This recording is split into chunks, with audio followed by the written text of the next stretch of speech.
ایک حافظ صاحب میرے ساتھ پڑھتے رہے ہیں، انہیں رشتہ دار اس لیے رشتہ نہیں دیتے تھے کہ ان کا اپنا مکان نہیں تھا۔ ایک اللہ کی بندی نے انہیں اپنی بیٹی کا رشتہ دے دیا تو اسے اس کی ہمشیرہ کہنے لگی، تو نے اس میں کیا دیکھا ہے؟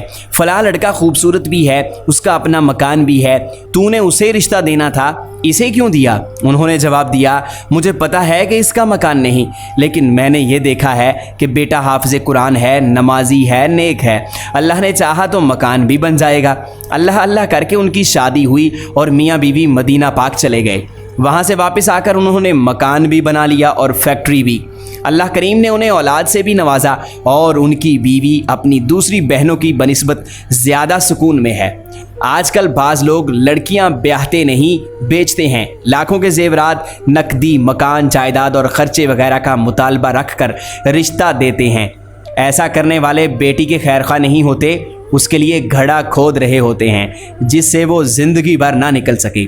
بیٹی کا نکاح کرنے سے پہلے مال و دولت کی فراوانی نہیں دیکھنی چاہیے، بلکہ یہ دیکھنا چاہیے کہ لڑکا محبت کرنے والا ہے، اسے شادی کے لیے مجبور نہیں کیا گیا، نیک نیت ہے اور نیک عادات و اطوار کا مالک ہے، اس کا اٹھنا بیٹھنا اچھے لوگوں کے ساتھ ہے، کماتا ہے، نکھٹو نہیں ہے۔ کماؤ پتر غریب بھی ہو تو ایک دن امیر بن جاتا ہے، لیکن نکھٹو دولت سے بھرے ہوئے مکان بھی اجاڑ دیتا ہے۔ لڑکی کو سسرال والوں سے کوئی لالچ نہیں ہونا چاہیے اور نہ ان سے کوئی مطالبہ کرنا چاہیے۔ اعلیٰ قسم کے ملبوسات، عمدہ قسم کے میک اپ اور زیورات وغیرہ پر نظر رکھنے کی بجائے محبت کرنے والے شوہر کو دیکھنا چاہیے۔